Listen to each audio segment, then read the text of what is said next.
Hey guys, what is up? Big Reviews here, back again with another video, and I'm in the OG setup since 2018. This was it, the webcam and the mic. I honestly just didn't feel like setting up my camera and my light and my mic and my all this stuff, so I just wanted to get this video out. I want to be talking about my top 5 movies of the year, and this was a great year for film. Obviously, like, the superhero genre has been a bit fatigued lately, and people aren't putting up with the bullshit. And Marvel and DC have noticed that. So now that DCU is done, James Gunn's taken over. They're gonna cook. Marvel's backing up. Like, next year, they're only gonna have one MCU show, back to quality over quantity. And I'm gonna hope those get to the heights that we once had with Endgame and all that. But cinema blew up this year. Barbenheimer was incredible.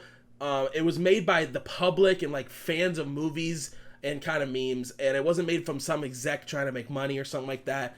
And we've had some really great films this year, and I really want to talk about those. So these are my top 5 movies of the year, guys. And obviously, I haven't seen every movie that has come out, and obviously, you guys probably won't agree with me, but this is my pick. I do want to mention some honorable mentions quick. FNAF, I've been a FNAF fan for probably a couple years. I know the lore. I'm not a hardcore fan. I had fun with it. I know it was a big meme on TikTok. I went to go see it. It was fun. It doesn't crack top 5, but it was a fun time. The other one is Teenage Mutant Ninja Turtles.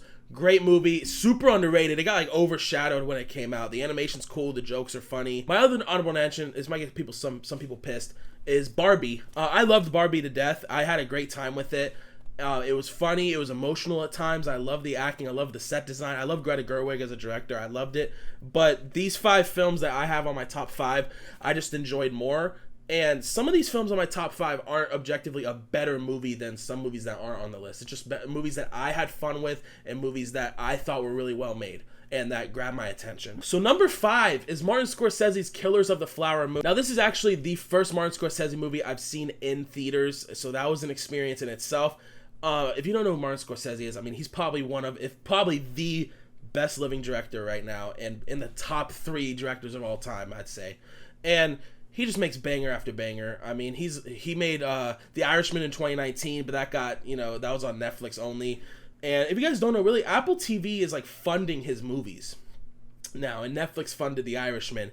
But this is great because someone, I forgot who, one of these directors mentioned how back in the Renaissance era, sometimes artists wouldn't make a lot of money, like a profit off of their art, but the governments would pay these artists to make their art because they needed more of that art in the world.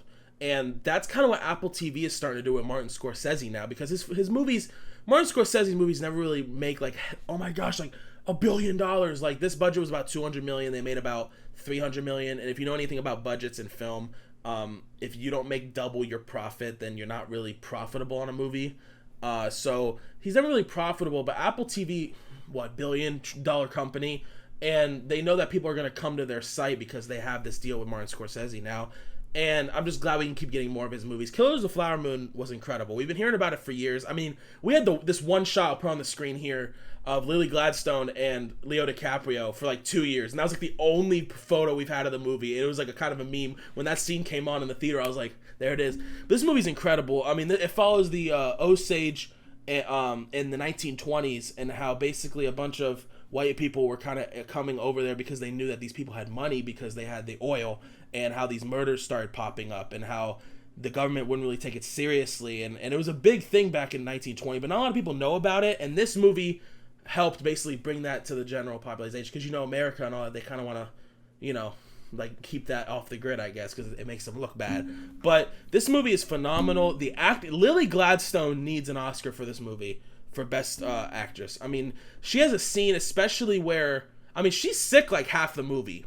And I'm going to be talking about some spoilers of these movies, guys, by the way, but she's sick like half the movie. And so, like, she's just incredible. Like, her acting with Leo DiCaprio, like, and you could tell, like, there's so much, and like, Martin Scorsese mentioned that he hired her because of, like, how she looks when she's talking, like she knows something's up, because Leo DiCaprio's character is doing shady shit. He's the reason these murders are happening, and she almost knows that. The way I interpreted it was basically she kind of almost in the back of her head figured that he has something to do with it, but she wants to convince herself that he's not. And you could tell every time he's like lying to her and stuff, especially about her insulin and all that, she just has this look in her face, and she's incredible. She has a scene after this house gets blown up where she's on the stairway, deathly sick, and she just starts screaming, and a gut-wrenching cry and scream, and that solidified her Oscar for me. Leo DiCaprio obviously is incredible.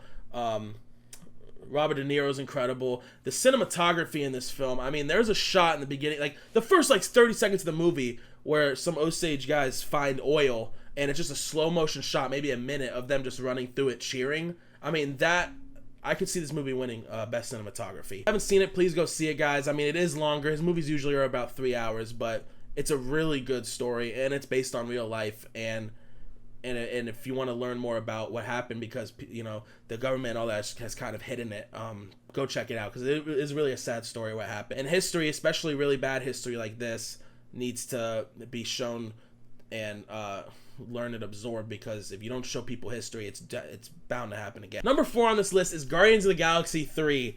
Yes, Marvel has been down lately. I haven't made a video about it yet, guys, because I'm still optimistic. I can confidently say in Phase 4 and now Phase 5, I've liked more stuff than I've hated. Now, there is a lot of stuff that I don't like, and I want to make an episode about this, but a lot of the stuff I haven't had a problem with. I mean, this year, especially, finally, we're getting back to the old Marvel. I mean, Ant-Man 3 was kind of mid, let's be honest. I like the Marvels. I will say it. I like the Marvels. That's on my honorable mention list, too. I forgot to mention. The Marvels was a great time. I love Brie Larson, first off. She's like my wife, but she's a really good actress, and the Marvels was just a really fun time. Now, the script's not the best, but the 3 leads carrying that movie was, like, their chemistry was so fun. But Guardians 3, I mean, this is, you know, this and Loki were, like, the best MCU products this year, but Guardians 3 is, what do you expect? I mean, it's Guardians. James Gunn is just amazing at comic book movies, and I'm so glad he's running DC now. I trust him so much. Guardians is now officially the best trilogy in the MCU because the third one hit the landing. This movie is obviously funny. It's the Guardians, right? It's obviously going to be funny, but it's wildly emotional, and more than the past 2. I mean, if you watch the original Guardians 1 and 2, yes, but the emotional scenes hit in those movies, but this movie revolves around Rocket, like, only having a couple days to live, and they have to help him, and I cried multiple times. I mean, I cried over a freaking a walrus named Teefs in a wheelchair that gets shot. I mean, it sounds ridiculous, but the CGI in this movie is great. I mean, Marvel's been a little wonky with CGI lately because they've been so stretched thin, but the CGI in this movie is great. The prosthetics great. The story's great, and most importantly, it's a great send-off for the Guardians, and it's such a subversion because no one dies in this movie of the main cast. And going in, like, you know, and I love that James Gunn, like, mentioned in an interview, like, people think when you wrap a story up, you have to kill people. You really don't. And this movie proves that, and I'm so glad that happened. And it was just a great, incredible experience. And it was one of those Marvel movies where I'm like, this is what I missed from Marvel. Please, let's keep going now. And I'm glad that they're taking a step back and doing quality over quantity. And if you guys haven't seen this movie, go see it. I mean, this is one of the best Marvel. This is the best Marvel movie since Endgame minus No Way Home. So go watch it, guys, please. Number 3 is a recent one, actually, I saw about 2 weeks ago, which is Godzilla Minus One. Now, this movie came out, and I just kept hearing insane reviews about it. It has a 98 on Rotten Tomatoes, both critically and for audience, which is, like, rare you ever see the audience and critics, like, align and agree on something. And I just kept hearing, like, oh my god, this could be movie of the year contender, blah, blah, and I went to go see it, and it is phenomenal, guys. I mean, now, I know some people are out there that are like, oh, I don't like subtitles. I love the quote by the guy who directed Parasite when he won his Oscar. He said, if you get over the 1-inch barriers that you call subtitles, you will be open to a whole new subset of movies. And luckily, I've been into anime the past couple years, so I'm kind of used to the subtitles. And that, it doesn't defer the experience at all, guys. I mean, I love that we live in an age where we can have 2 types of Godzilla movies. We can have this movie that's more character-driven, but you actually care about the characters to the point where sometimes, like, if you're not seeing certain characters, like, I want to see more on what's happening with them. And then you can have the movies like America's making, the ones where it's Godzilla and Kong, and it's basically them just kicking ass together. I love both genres. I love that the Godzilla community doesn't really fight a lot. They're just like, fuck yeah, more Godzilla. Like, this is the same creature that in the 70s would slide on his tail and attack someone. I mean, it's always like goofy stuff, but we can have these serious movies like Godzilla Minus One and Godzilla vs. Kong where they're fucking teaming up and beating the fuck out of other creatures. It's great. But this movie is phenomenal. Godzilla is terrifying in this movie. I mean, it's been probably since Godzilla 2014 where and not even that, not even like that movie compares to this when it comes to like the eeriness of Godzilla. I mean, anytime you see Godzilla on screen, it's just like, you're like, holy shit, everyone needs to get the fuck down and leave now, because he is a monster in this movie. I mean, his fucking atomic breath is like a nuke. It's literally a nuke, and it is insane. He is strong, and he regenerates, and the acting in this movie is great too. And I love the main characters in this movie because each of them have different motives, and you could feel for each of them. The main character in this movie is a kamikaze pilot from World War II who basically didn't go through with it, and then World War II ended. So he's been living with this guilt, and you just see it throughout the whole movie. Just him with like PTSD and like eating away because like of his actions, especially in the beginning of the movie, and how now Godzilla comes up and he almost feels tied to this creature that he has, like, this is his destiny to like fulfill and like basically redeem himself, is to defeat this creature. And God, I mean, let me say, the CGI looks phenomenal. I mean, the only time it looks a little wonky is when he's walking, but it's one of those, like, it's not like a CGI Godzilla, I don't think. I'm pretty sure it's like a real prosthetic thing. But like, there's a scene where Godzilla's going through the water, and like you see his eyes, and it is terrifying. I mean, this movie is just phenomenal. The music, the cinematography, just Godzilla in itself. This is more like a character movie with Godzilla in the backdrop, right? But you do see a lot of Godzilla, and especially the way they deal with Godzilla at the end is like, I never would have thought that's such a unique way to like fight him. But please go see this movie, guys. I mean, it's doing great. I'm so glad for the director and everyone involved in this movie that it blew up. And I mean, it made more money in America than it did in Japan. It's like blowing up. And just go see this movie, guys. It's like a 10 out of 10. We're in the top 2 now, guys. And some of you might be able to pick and decipher what movies I'm probably going to say. But number 2, Across the Spider-Verse, guys. I love these movies so much. I mean, Into the Spider-Verse is like top 3 superhero film for me. I think it might even be in the top 5 movies of all time for me. That movie is so special because it shows people who aren't into superheroes why we love these superheroes, and it uses it through Spider-Man, which is one of, if not the best hero ever made, because so many people can relate to him. And this movie did not disappoint. Now, I do think Into the Spider-Verse is a better movie than this movie, but only by a tad. I mean, this movie just, oh man, the characterization of these characters. It's been about a year since the last film. This is more like a lot of Gwen's movie too, and I love Gwen in this movie. I just love Gwen's character arc with her dad, and I just really love the art in this movie is crazy. Like the main appeal of this movie when the first one came out was it looks like a comic. It's CGI but with like comic, and it just looks incredible. I mean, Miles is such a great character, and seeing him going through these arcs. I mean, you see right here, I met the voice actor for Miles, and that was pretty cool. But and Haley Steinfeld, please, hit me up, please. But it's just a great experience. I mean, it leaves off on this is like the fattest cliffhanger since Infinity War, also, which is pretty crazy. I mean, people were out in the theater like, no, but the action scenes in this movie, the dialogue, and like obviously the Easter eggs. I mean, we get some insane Easter eggs in these movies. I'm not gonna spoil them because I kind of want people who haven't seen it yet to go watch it. But it's just basically setting up to be one. I'm not gonna say one of the best superhero trilogy of all time if they can stick it with Beyond the Spider-Verse, which I think they will. But Miles and his mom having these heart-to-hearts. Miles finally seeing Gwen and Spider-Man 2099's whole dilemma with his daughter and all that. Just everything in this movie is just kick-ass. Please go watch this movie. I mean, this is the best superhero movie of the year, and besides Guardians, I go back and forth with those two, but wow. Okay, number 1, guys, you probably saw it coming from a mile away, considering I made 2 videos about it technically. This is Oppenheimer. Oppenheimer blew me away. I'm a big Christopher Nolan fan. He might be my favorite director of all time, honestly. And because every movie that comes out, it's just a fucking banger. I mean, Interstellar, I'm so pissed I never saw Interstellar in theaters in IMAX. That's one of my favorite movies too.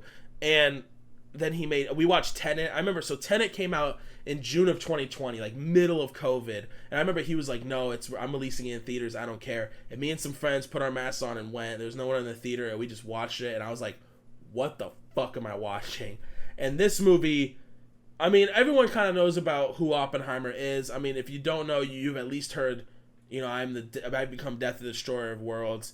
And we obviously know what happened in Hiroshima and Nagasaki. And this movie's about just making the bomb. And some people complain that we don't see Hiroshima and Nagasaki get bombed. But I kind of agree with Christopher Nolan when he says, like, this is Oppenheimer's point of view, and Oppenheimer didn't see the bombs drop over there, and it's almost more eerie just hearing it on the radio, because it's almost like a passing moment where, you know, you just hear like, oh yeah, we just nuked this whole place, but you just don't see it. It's really eerie. I don't know, it really got to me. But I mean, Cillian Murphy, he solidified the Oscar this year. Let's be honest. He's going to win the Oscar. If he doesn't, it's rigged. This movie's going to win a lot of awards, I think. I think it's going to sweep like Everything Everywhere All at Once did. I think it's going to get Best Director. I think Nolan's finally going to get Best Director. I think Cillian Murphy's going to get Best Actor. I think it's going to get Best Score too. I mean, Across the Spider-Verse is up there too, but this score is incredible. I think it's going to win. And honestly, everything else it's probably going to sweep too. But those are the 4 I think they're going to win. I mean, the Trinity test. The Trinity test was a phenomenal scene. I mean, it was dead silent.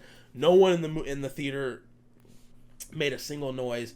You have my favorite personal scene in the movie, which is the scene where he's, you know, talking to everyone in the bleachers, and you find out that the sound you keep hearing throughout the whole film, his anxiety is peaking, is actually the sound of the people's feet rumbling the stadium seats when he was making his speech, and he's having like a panic attack. And obviously the ending, this is probably, I don't know if I want to be bold or not, this probably is my favorite ending to a movie I've seen. If not top 3, but I think it solidifies my favorite ending. Infinity War is low-key up there. But this ending just makes you ponder everything. I mean, these events happened in the 40s to 60s, and it's so relevant to this day, even probably more than back then. And just the question it begs of you, like him saying, we were going to destroy the whole world, I think we did, and just seeing him just envision the world engulfed in flames, I mean, that shit had me fucking shocked for like a day. And this was such an experience. It does come back to some theaters next month, January, so if you guys haven't seen it, or if you've seen it but like illegally and not in theaters, go watch it in theaters. I mean, this is a movie you have to see in theaters, guys. It's been a great year for film. Like I said, Marvel's kind of stepping back now and restructuring. DC is going to be in 2025, held by James Gunn. So superhero side, I think we'll go back to being good with.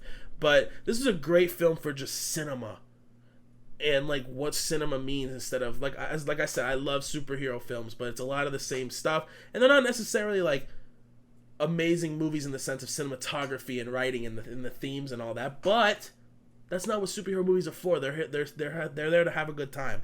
These movies is just seeing these happen, like Killers of the Flower Moon and Oppenheimer, and even Godzilla -1 is just why we love film. And it was a great year. I can't wait for 2024 to see what's coming out.